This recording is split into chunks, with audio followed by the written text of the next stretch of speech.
iisa-isahin ang pangarap ng tao. Laging nandoon ang paghihintay.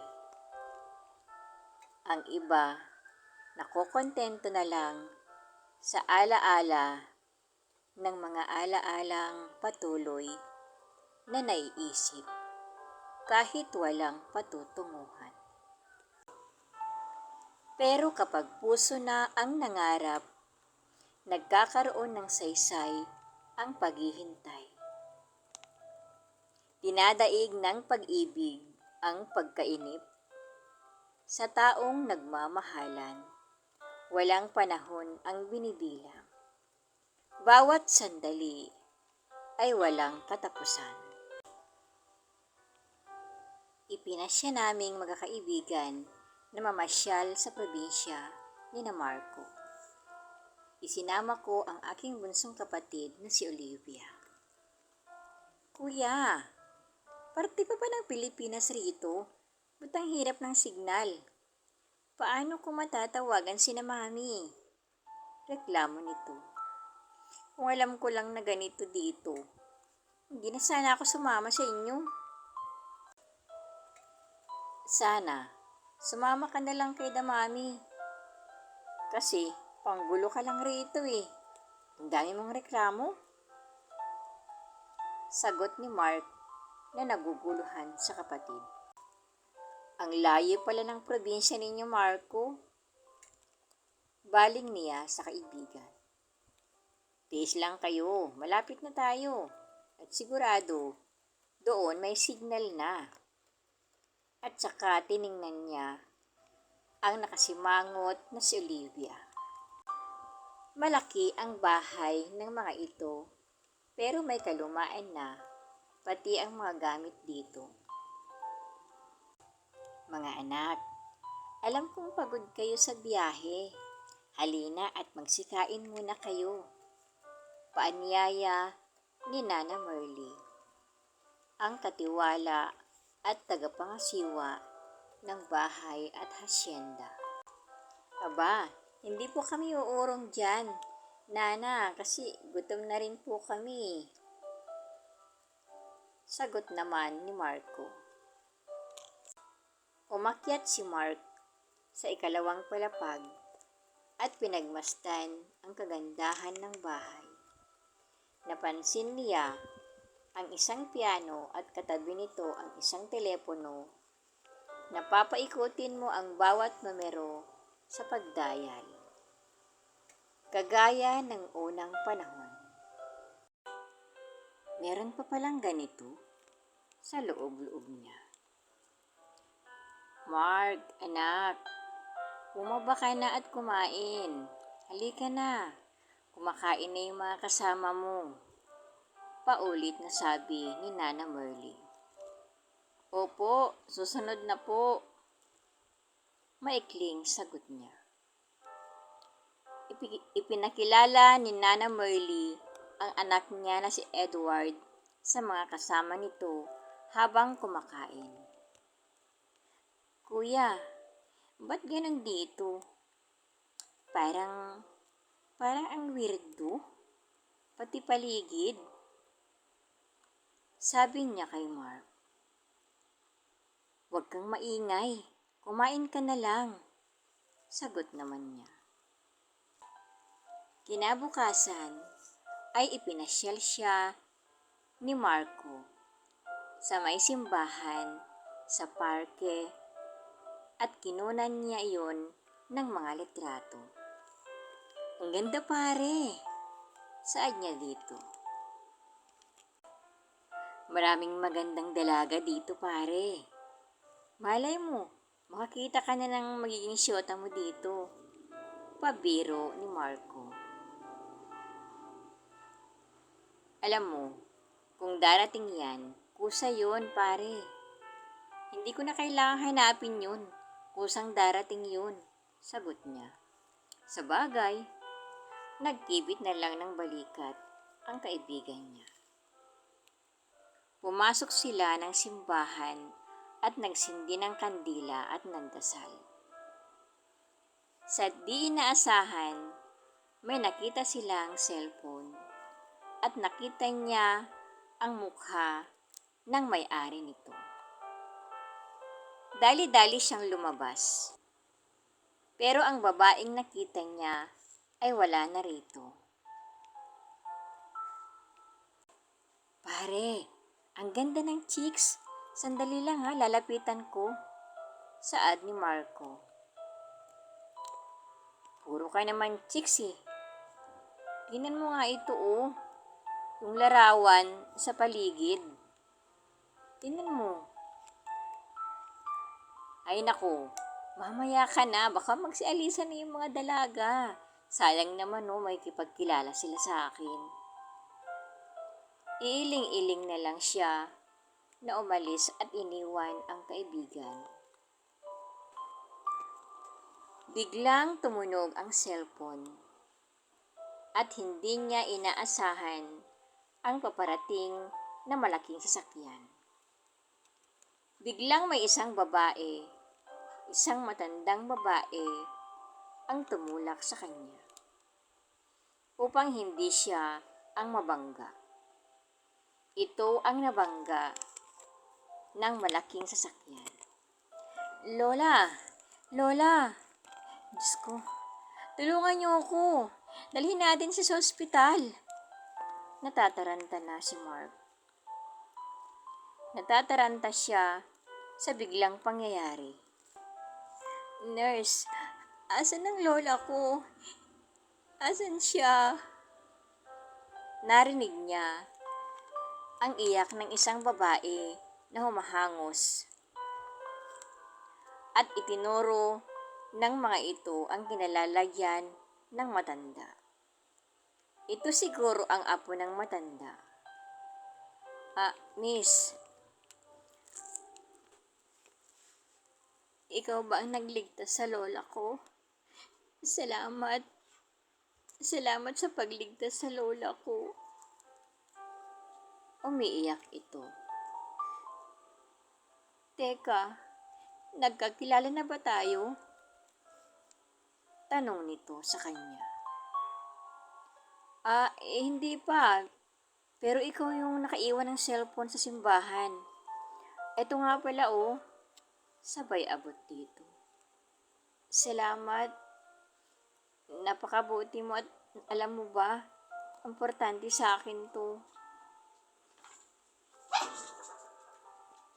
Naiiyak ang babae.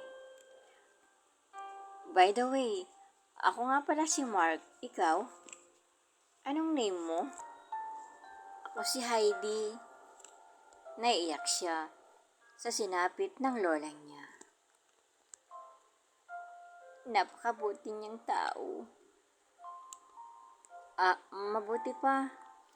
Pumunta muna tayo sa kantin ng ospital at doon tayo mag-usap. Paanyaya ni Mark dito.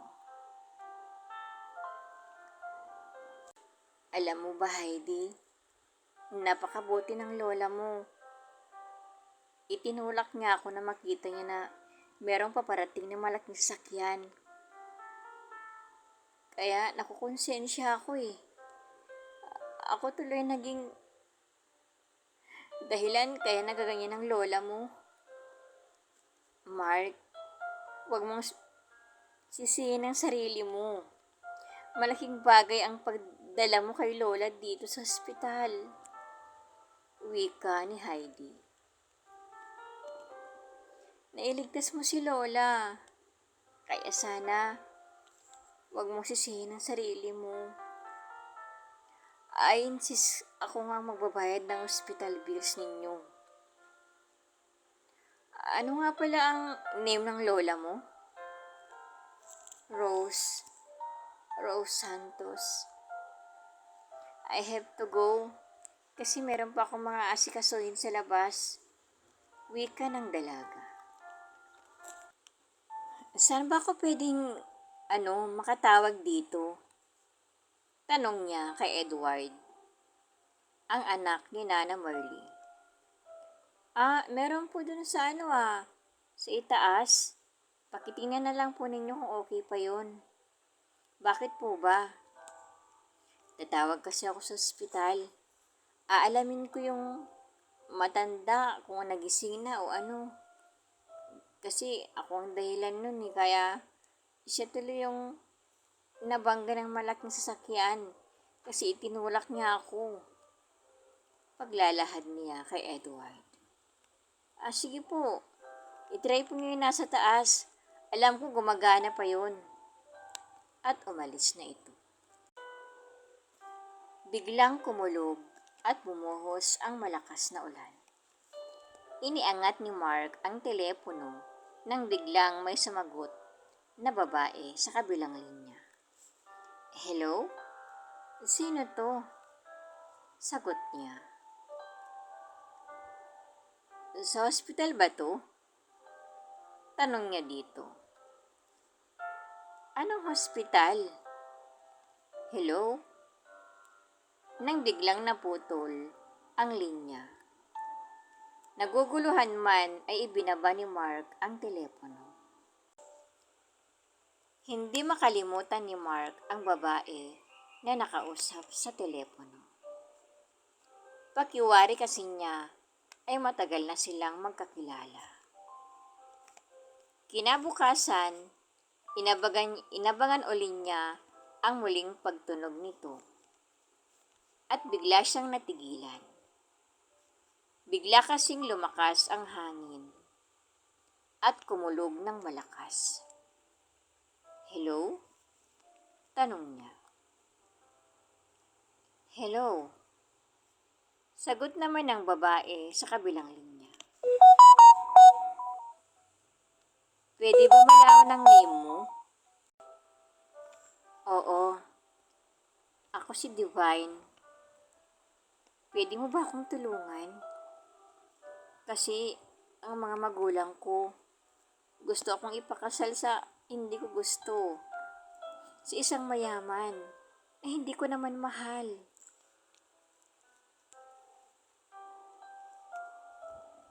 Pagsusumamo nito. Teka, sige, okay lang, ikwento mo sa akin. Kahit hindi pa niya lubos na kilala ang nakausap sa telepono, ay niyaya niya itong makipagkita sa kanya. Sige, magkita tayo mamayang gabi, sabi ni Mark. At sinabi ng dalaga sa isang burol na may malaking puno. Inukit daw niya ang name niya doon para ibig sabihin nagpunta siya.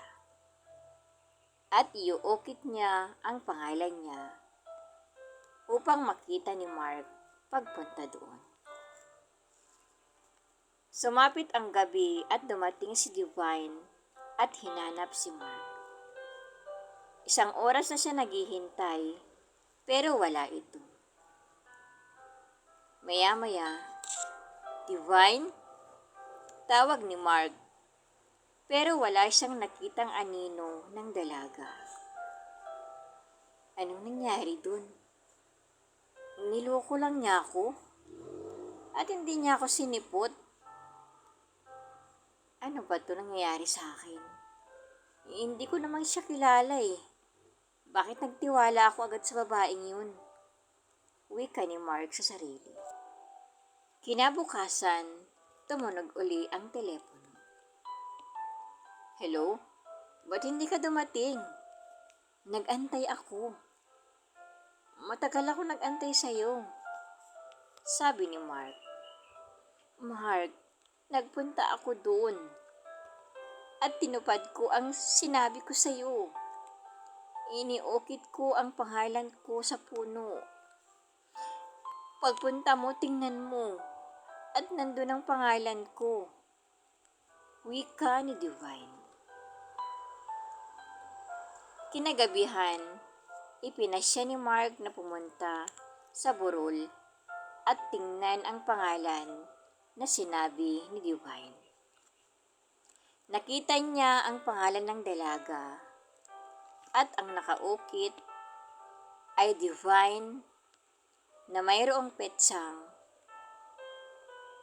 1957. Napaisip siya.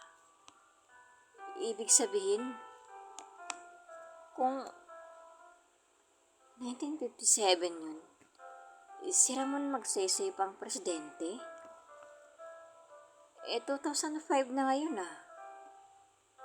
Paano nangyari yun? Naguguluhan man ito, ay umuwi na lang, ipinasya niyang umuwi na lang sa bahay nila. Kinabukasan, hinintay niya ang tawag ni Divine. Hello? Divine, talagang hindi tayo magkikita. Kasi 1957 pa.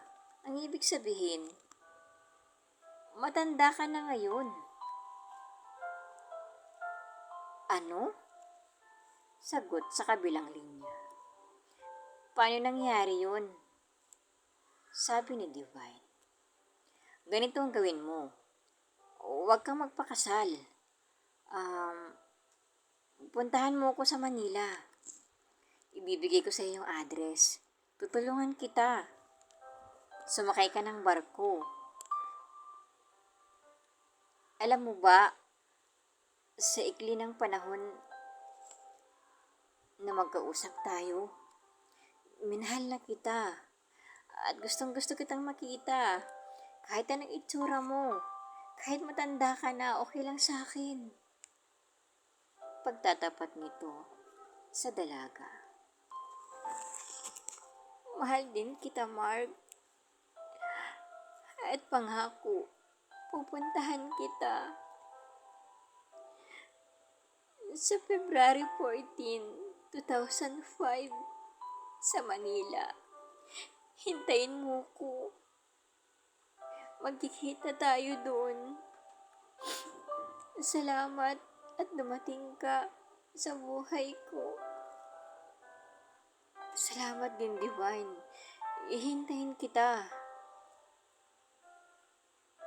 Pati si Mark ay naluha dahil sa sitwasyon nilang dalawa. Magmula noon ay wala nang natanggap na tawag si Mark. Noon niya napansin na putol pala ang linya ng telepono sa taas. Minabuti niyang magtanong kay Nana Merly. Alam mo, iho, Divine ang pangalan na nag-iisang anak ni Don Facundo. Naglayas ito dahil ipakakasal siya sa lalaking mayaman na hindi niya mahal at ayaw na ayaw niya rito. Kasama ang palad, sa pagsakay niya ng barko, lumubog ito. Lumubog ang sinasakyan niya at hindi na namin nakita ang katawan niya. Hanggang sa namatay na rin ang mga magulang niya, wala na kaming balita. Nang sinabi ito ni Nana Merly, nasapoy niya ang noo at hindi napigilang mapaluha. Ibig sabihin, patay na ito. At hindi na sila magkikita kahit kailanman. Kahit sa ipinangako nitong petsa sa kanya. Bakit nangyari sa akin ito? Nagmahal ako. Kahit hindi ko pa siya nakikita. Pero bakit ganun? Bakit kinuha siya agad sa akin? Bakit kailangan kong danasin ito?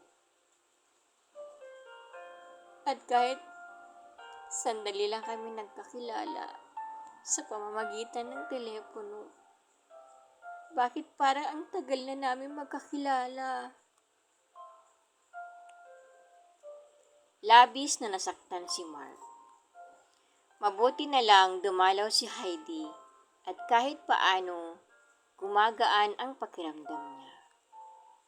Ayon dito, wala pa daw malay si lola niya. Malapit na ang Pasko. Sana magkamali na si Lola. Sabi nito, halika, pumunta tayo sa simbahan at magdasal tayo. Yaya ni Mark sa dalaga. Pumupunta pa rin si Mark sa burol. At doon niya ibinubuhos ang pag-iyak. Hihintayin na lang niyang magkamalay ang lola ni Heidi at babalik na sila sa Maynila. 2 araw pa ang lumipas at ibinalita ni Heidi gising na daw si Lola Rose. Dali-dali siyang nagtungo sa ospital. Ngiting-ngiti si Heidi dahil magaling na ang lola niya. February 14, 2005. Ito ang petsa na magkikita sana sila ng babaeng mahal niya. Ngunit patay na pala ito. Pagbukas ng pinto ay nagulat si Mark. Divine? Nilapitan niya ito at hinagkan sa kamay. Mark, buhay ka, Divine. Hindi ka patay. Akala ko hindi na tayo magkikita.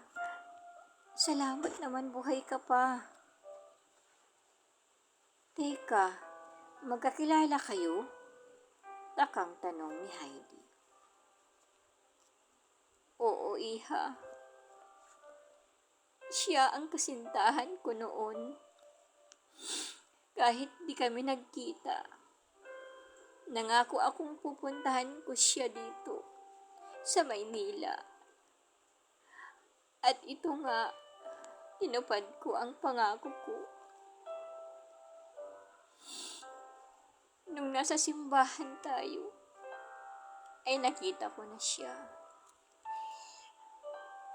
At nang merong paparating na sasakyan, ay sinadya kong ako na lang ang mabangga at hindi siya. Nakita ko ang mukha niya. Nakita ko, siya nga si Mark. Nung tumaob ang barko, iniligtas ako ng isang pulis sa barko. At dahil doon, nagka-amnesia ako. Minahal ko siya at nagpakasal kami. Hindi na ako nakabalik sa amin kasi nga natatakot ako. Baka ipakasal ako ng mga magulang ko sa lalaking hindi ko mahal. Nang bumalik ang alaala ko, wala na. Wala na ang mga magulang ko kasi patay na sila. Akala ko makakalimutan na kita. Pero nung makita kita sa simbahan, bumalik ang pag-ibig ko sa iyo, Mark, at iniligtas kita. Bata ka pa at kailangan mo pang mabuhay.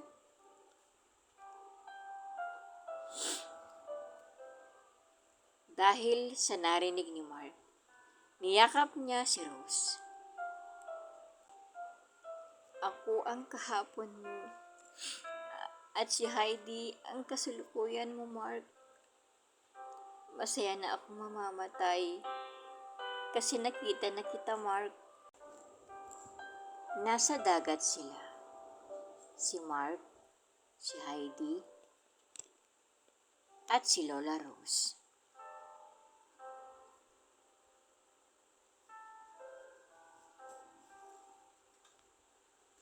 Mula sa di kalayuan ay naka-wheelchair si Lola. Masayang nakatanaw sa dalawa. Hanggang sa huling hininga ni Lola Rose ay bakas sa mga labi niya ang kaligayahan. Masaya ako, Heidi, dahil natagpuan na kita, ang kasalukuyang pag-ibig ko. Ako rin, Mark. Masaya ako at nagkita tayo dahil kay Lola. bulong ni Heidi. Dinampian lamang ni Mark ng isang halik sa mga labi ang dalaga at saka niyakap.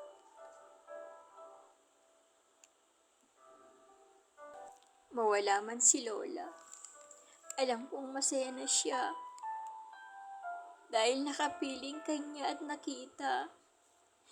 At dahil na rin ikaw ang lalaking para sa akin. At dahil doon, masayang-masaya si Lola. Oo, mahal ko. Tatahimik na rin si Lola mo. At salamat din sa kanya. Dahil sa pamamagitan niya, ay nakilala kita. Ang aking kasalukuyan. Ngayon, at sa mga darating pang mga umaga, ay ikaw ang aking makakapiling, Heidi. Oo, mahal.